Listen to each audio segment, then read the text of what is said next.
انتوا شوية عيال احمد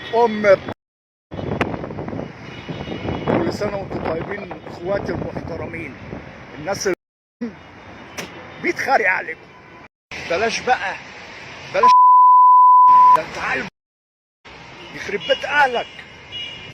انا اتفرج على ماتش كامل وفي الاخر يخلص 2-2. واي نعم الماتش كان جامد وكان حماسي وانا اتبسطت، بس يعني كانوا بيضيعوا كتير قوي، ضيعوا بغباء. ايه يا اخي الجبروت اللي فيك ده؟ ايه يا اخي الجبروت اللي فيك ده؟ هو انت اتعلمت من كهربا يا ابني ولا ايه؟ انت بيجيلك كرة في البلس 90 هتكسبك الماتش وهتبقى باشا في العالم كله، وفي الاخر تضيعها؟ ده انت عيل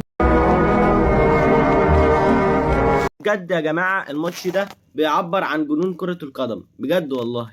يعني الترجي كسبان 1-0 في الدقيقة 56، يقوم بيراميدز جايب جون في الدقيقة 90، بعديها في البلس 90 ابراهيم عادل يقوم جايب جون، وتبقى جنون كرة القدم بجد. رومونتادا مش طبيعية بجد.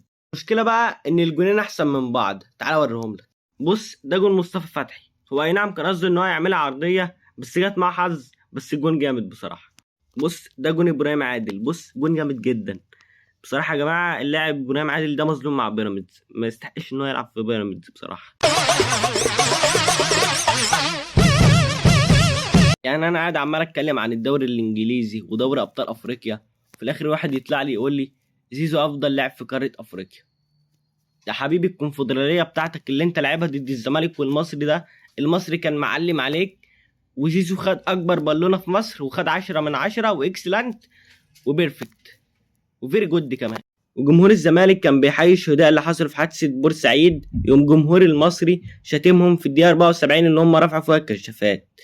طب انا اصلا ما بحبش جمهور المصري، وجمهور الزمالك ما بيحبش جمهور المصري، وجمهور الاهلي ما بيحبش جمهور المصري عشان الحادثة اللي حصلت.